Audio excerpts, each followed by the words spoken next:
Welcome to Highline Excel 2016 class video number 20. Hey, if you want to download this Excel file, Business 218 Video 20 Start, or the finished file, or the PDF file, click on the link below the video. Wow, we have an amazing video here. We've been talking about cleaning and transforming data. And of course, now we're going to talk about Power Query, known as Get and Transform in Excel 2016. And in this video, we're going to see how to clean and transform and import data from multiple Excel files, where each Excel file has one sheet each. And then we're going to create a dashboard with a pivot table and see the Show Values As feature for creating calculations in a pivot table. Now we want to start off by going and looking at the actual Excel files that we're going to import. We're going to start with 3 cities, and if we open one of these, it's an Excel file, of course.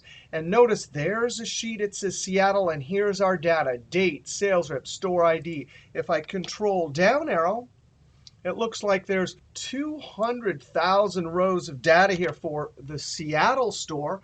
Not only that, but because we're going to be importing data from Excel, and we have many files, we're going to use the From File, From Folder feature. Now, earlier in the class, we used text files, and this feature works almost seamlessly with a couple clicks if you have text files. But the difference here is these are Excel files. Excel files do not hold just text. They hold lots of different objects, like a sheet. Like over here, there's a second sheet. Right here, if I highlight this range, you can see there's a defined name. If I go over and open up one of these other Excel files, Tacoma. Yes, it only looks like there's a single sheet here, but if I right-click, notice I can point to unhide, which means there's some hidden sheets. Over in the Portland file, we not only have our Portland sheet with our data that we want, but we have another sheet, and there's an Excel table. So the point is, there's lots of objects in an Excel file. So when we tell Power Query to import all the different Excel files, it's going to take a bunch of extra steps. And actually, we're going to get to see a brand new function called Excel.Workbook in Power Query. And finally, we want to look at our end result. We're going to go over here. Here's the dashboard we want to create. We need to group by month. Then we need total sales, percent of total, the amount of change from each period, percentage change, a running total by month, and the percentage running total. And of course, our slicers, so we can click and slice to show any particular city or year. All right, now we're in our start file here, and we notice we only have one sheet. But guess what? We're going to import a lot of data into the data model. So we want to go to Data, Get and Transform, which is actually Power Query. New query, From File, From Folder. And just as we did earlier in the class, we click the Browse button, and we need to navigate. Now, when you download this file here, you'll have to unzip it. And there are a bunch of extra files directly in the Video 23 Excel files to import. But we want to click on the Start. But that Start file right there has those 3 files we're going to clean, transform, import, and then build our dashboard. All right, I'm going to click OK. And when I click OK, I'm telling Power Query to import anything in that Start folder. Click OK. Click OK. If you see this intermediate step, click Edit. Now, in the Power Query editor, we have a bunch of information about those 3 files. But we want to start off by giving it a good name. And remember, this name will be the query name. So when we have to edit it later, we can come back. It will also be the table name in Power Pivot Data Model. And we want to give it a good name, something like City Excel Data, and Enter. Now, here's our 3 files. And there's some columns with information about those files in the folder. The first thing is that our city name is going to come from the file name. So I need to extract city name. And secondly, from the extension column here, we notice it's .xlsx. But I actually want to protect with the filter feature against any other types of files. Like if there's a Word document or a text file or something, I only want to import .xlsx. Now, earlier in the class, we assumed that our folder would only have a certain file type. which is usually a safe assumption. But here, let's see how to do this. I want to make sure that I only get .xlsx. I'm going to click the drop down, text filters, and I want to say the file extension contains .xlsx. That way, it will only import if it sees .xlsx. Click OK. Now, we need to extract city name. I'm going to notice the pattern. It's always 2 characters I want to get rid of, and I always want to get rid of the .xlsx. I'm going to click on the name column. And first, I'm actually going to split it based on a fixed width of 2 characters. So I come up to split by number of characters. I'm going to say 2 once as far left as possible. When I click OK, it splits the column. Now I need to clean up this name2 column. I'm going to choose to replace .xlsx with nothing. So I click Replace Values, type .xlsx, and I'm going to replace it with nothing. Click OK. Now I have 2 columns, the content and the name. None of the other columns I need. So with name2 selected, I'm going to hold Control and click on Content. Right-click, remove other columns. Now we mentioned that the Excel file with lots of objects is much different than a text file. So that means we cannot use that double downward pointing arrow. That's if we have text files. We're actually going to have to add a new column and use the Excel.Workbook function to get the right objects from this content column. So we come up to Add Columns, Add Custom Column. We're going to name this column something smart like Get Excel Data. Now I can create a custom column formula using Excel.Workbook. Now this is the first time we've seen a function in Power Query, also called the M language. This is a special function that's going to work inside of Power Query. It is case sensitive, and you need that dot. But there it is, Excel.Workbook, and I'm going to double click on the content over here. Notice there's our square brackets to indicate that that's a column or a field. Close parentheses, and that's all we need. This will actually create a new column with all the different objects that we can select from. I'm going to click OK.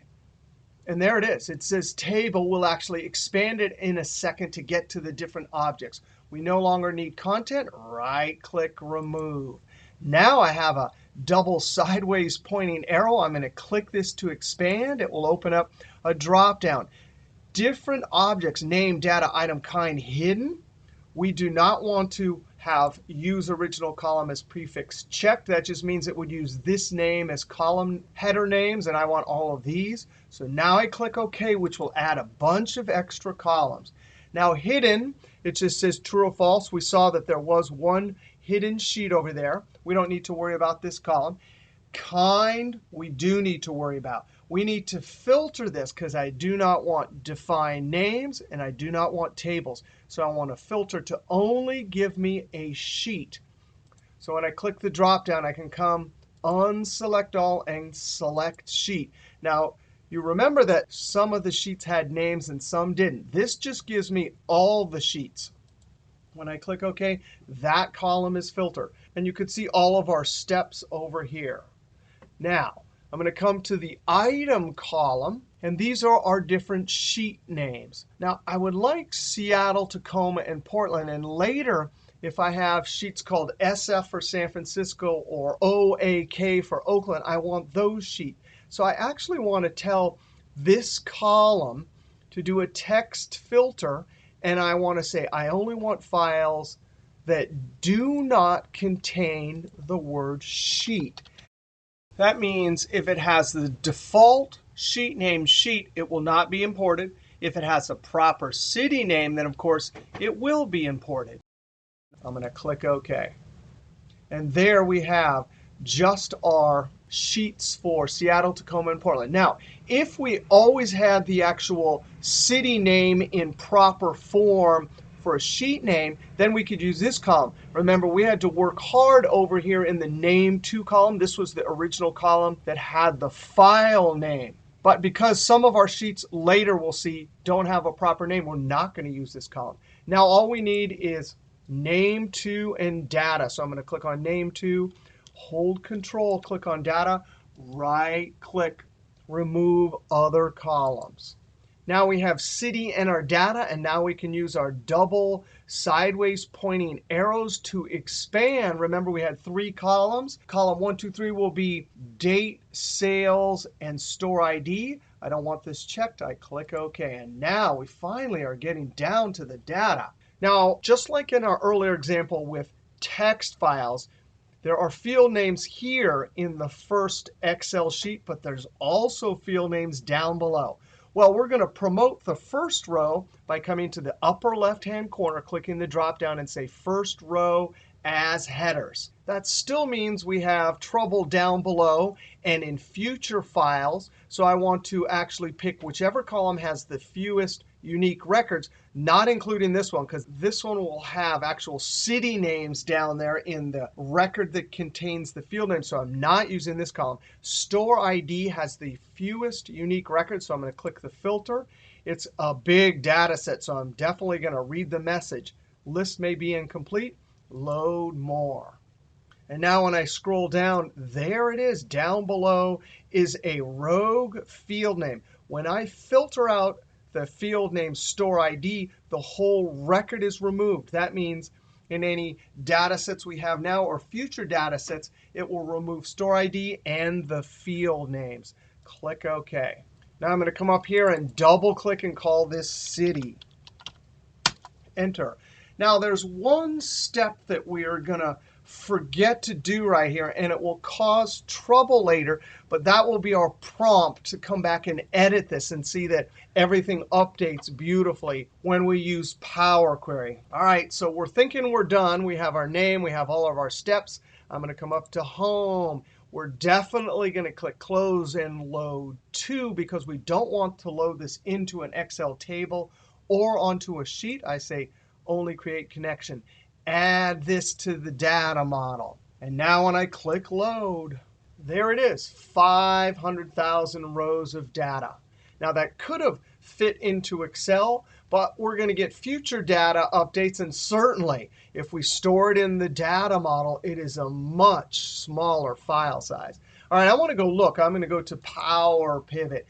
Over to Manage button in Data Model, I want to go look at our data set. And there we have 1, 2, 3, 4 columns. There's the table name, which is also Power Query name. There's how many records we have.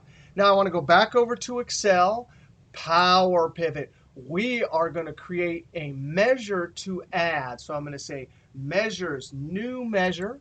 This is the DAX formula language. Of course, as we've seen a couple times in the class, the advantage is we build the formula here, add our number formatting, and it will appear in the field list, and we can drag and drop. Now, the table name up here is the table that the DAX measure will appear in. The name of the new DAX measure is going to be Total Sales. Tab. I'm going to give it a description. DAX sum function to add total sales from sales code and add number formatting. Now I can click after the equal sign SUM tab, down arrow, and check that out. There's the table name, and in square bracket, our sales column. Be sure to put a close parentheses. Now we come down here, and you can pick which number formatting you want. I want currency, 0 decimal places. And now when I click OK, this measure will be created. Now I want to go over to our data model window, Alt-Tab, and there is a problem. So this is something that happens. We're in a hurry. We've done our Power Query to import it. We create our DAX measure, and there's an error. Well, we can read. If we click right here, it says semantic error. The function sum takes an argument that evaluates to numbers or dates and cannot work with values of type string. Now, a text string means that there are text values. We can even look up in our data model table. There's our visual cue. All the way back to the very first video, number 1 in this series, we talked about how important that visual cue is. So there it is. We have to go back to Power Query and change the data type to some sort of number. Now, we could fix it over here, but I want to fix it over in Power Query. So anytime we import it, it's all working fine. Now we go over to Excel. If you don't have your workbook query window open, you go to Data, Get and Transform, Show Queries. I'm going to come over to City Excel Data, right-click, Edit. And sure enough, we need to click on each one of the columns, go up to data type, text is fine. I'm clicking on date. Any is not OK. If we tried to group that, it would not work. I'm going to say date. Sales, how about instead of any, let's do decimal. Store ID, I'm going to say text. And now when I click close and load, because we've already loaded it, it will load right back into the data model. And now when we come back to our data model, there it is. It's working fine. Now let's create a pivot table on a new sheet. I'm going to click Pivot Table, New Sheet, click OK. I'm immediately going to come down and call this something like Report and Enter. Now let's drag this over here. We can always tell that the table is from the data model. It's got that dark line at the top. Expand. There is our DAX measure for adding. Now the first thing I want to do is group by month. This is a new feature for 2016 Excel in the data model. When I drag the date field, which are serial number dates, down to the row area, it takes a while, but there it is. It added a bunch of new fields here. We could see over in our pivot table, when we go over to our data model, we can see it's added a bunch of extra columns. Now, of course, if you had a big data set, you'd want to build a calendar table and use relationships. But for our data set, that is pretty convenient, and it is an amazing new feature in Excel 2016. Now I want to remove date. I'm going to click and drag. I want to remove quarter, click and drag. I don't even want year right now. Just like that, I have my months. I'm immediately going to fix row labels, design, report layout, show in tabular, or outline. I'm going to say outline because I don't want any gray lines. Go to our table, drag total sales, 1. And get this, I'm going to drag it down a second time. Now, this will be the first time that we've seen show values as in this class. We want to add those extra calculations we saw at the beginning of the video. I want each one of these amounts as a percentage of the overall total. Right-click and it's Value Field Settings. You can change everything here, the name, the number formatting, the function, or show values as. Now I'm going to say percent of grand total. I also want to make sure and give it a good name, percent of total. Now, because we're doing a percentage, the show values as will automatically add percentage number formatting, so we don't need to worry about number formatting. When I click OK, that is pretty amazing. Now I'm going to drag total sales down 1 and 2 more times. So now we have 4 columns. And I want the actual amount of the change. That means from each month, January to February to March. I want to say the amount of change from the previous month. Then I want to see percent of change. Right-click, Value Field Settings. Here's Show Values As, and I want to say scroll down. Difference from will show us the change. Now it needs to know the base field. We only have 1 in the row area. And it needs to know, do we want it from the previous, the next, or sometimes you want to see the amount of the change off of a certain base, for example, January. But we want previous. We want to make sure and give this a good name. I'm going to call it change and click OK. Check that out. That is amazing. Totally different calculations than we've done so far in this class in a pivot table. Right-click, Value Field Settings. I'm going to scroll all the way down to percent difference from. Base field, of course, is fine. We want from previous, and we want to give this a good name like percent change and enter. Absolutely amazing. Now let's drag it 2 more times. 1, 2. We can drag down the pivot table field list if we want to see them all. And now we want to do a running total. So it's a cumulative total moving forward. So that means when we get all the way to December, it will be the grand overall total. Right-click, Value Field Settings.